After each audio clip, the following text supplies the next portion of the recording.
նշեմ, որ այս ասոցիացիան պայմանագրի հետ կապված Ջավախքում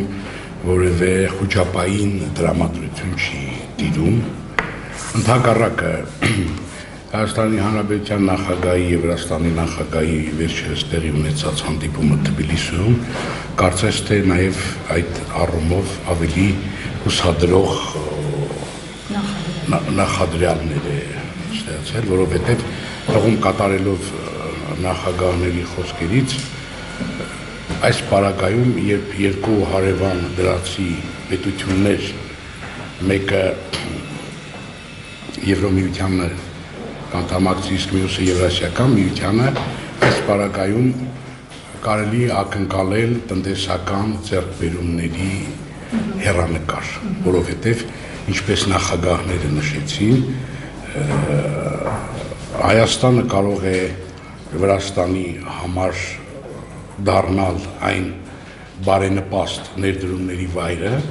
որտեղ վրացական կապիտալը ներդրվելով կարող է արտադրություն կազմակերպել եւ այդ արտադրանքը արտահանվել Եվրասիական միության երկրներ։ Օրինակներ բերվեցին ինչպես վրացական գինին, վրացական ոռոմի հանքային ջուրը եւ բազում այլ արտադրատեսակներ, որոնց համար Եվրասիական շուկան ավելի նախընտրելի է։ Օրինակ վրացական գինին անշուշտ Եվրասիական շուկայում ավելի մեծ պահանջարկ ունի, քան եվրոպական շուկայում, որովհետև եվրոպական շուկայում կան ավելի մրցունակ, բարձրորակ գինիներ։ Այդ առումով նույնիսկ դրական հեռանկար կարելի ակնկալել։ Իսկ ինչ վերաբերում է Հայաստան եւ Վրաստան պետությունների փոխհարաբերություններին, կարծում եմ այն դեռ ավելի բարիդրացական դառնալու հեռանկար ունի եւ նախադրյալներ։ Այնպես որ ինչպես կանխավ նշեցի Ջավախքում եւ Վրաստանի հայության մոտ որևէ խոճապային դրամատրություն չկա, նորմալ է ընկալվում ամեն ինչ եւ չեմ կարծում, որ այն վնասաբեր հետևանքներ կունենա։ Մտահոգությունը կիսում եմ, բայց չեմ կարծում, որովհետեւ այս պարագայում Հայաստանի արտագաղթը չեմ կարծում, որ այդ ճանապարհով ավելի մեծ թափ կստանա, որովհետև Հայաստանում արտադրվող ապրանքատեսակները եւ նաեւ այն հեռանկարը, որ Եվրասիական միությանը անդամակցելուց հետո կարող է զարգանալ այդ արտադրությունը, հենց տեղում ավելի հեռանկարային է։ Այսինքն մենք ճշվում ենք այդ խնդիրը, այս պարագայում տեսեք, որ համեմատության մեջ ենք դնում, որ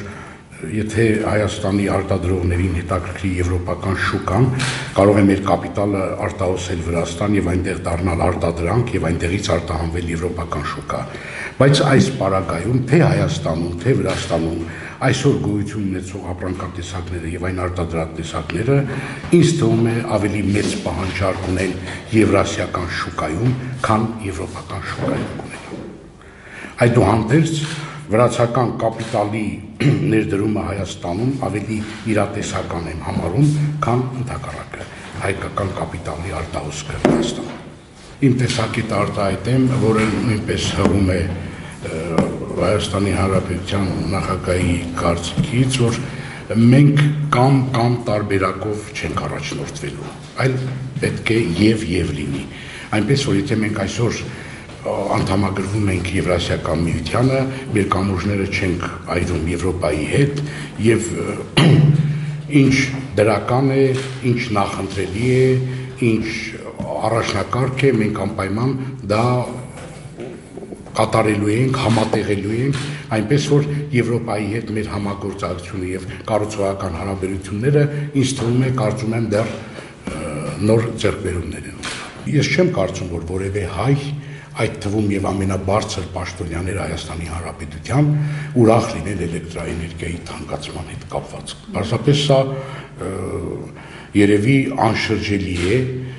ուղղակի եւ սրա հիմքում կարծում են տնտեսագիտական խոր եւ հիմնավոր հաշվարկներ կան, որ փոքրիկ թանկացումը կարող է մեզ զերծ պահել հետագա պարտություններից, ինչպես մենք ճաշակեցինք նորանկախ Հայաստանի առաջին տարիներին եւ ավելի նախընտրելի է այս պարագայում թեթև թանկացումը, քան թե ծմրանը մենք ունենանք հովարային անջատումներ եւ բազում այլ դահաճ անակնկալներ, որի արդյունքում հանրությունը անշուշտ ավելի դժգոհ վերաբերմունք է տածելու։ Իսկ այդ պատասխանատվությունը այսօր ընկած է քաղաքական մեծամասնության վրա, այնպես որ քաղաքական մեծամասնությունից պահանջվում է հեռատես քայլեր կատարել, որպեսզի դահաճ անակնկալներից, անցանկալի իրողություններից զերծ մնանք։ Եվ նաև այսօր քննարկվում է էլեկտրաէներգիայի ստացման այլընտրանքային աղբյուրներ, քամու միջոցով, արևի էներգիան օգտագործելով, որի նպատակը նույնպես հետագայում գների իջեցումն է լինելու էլեկտրաէներգիա։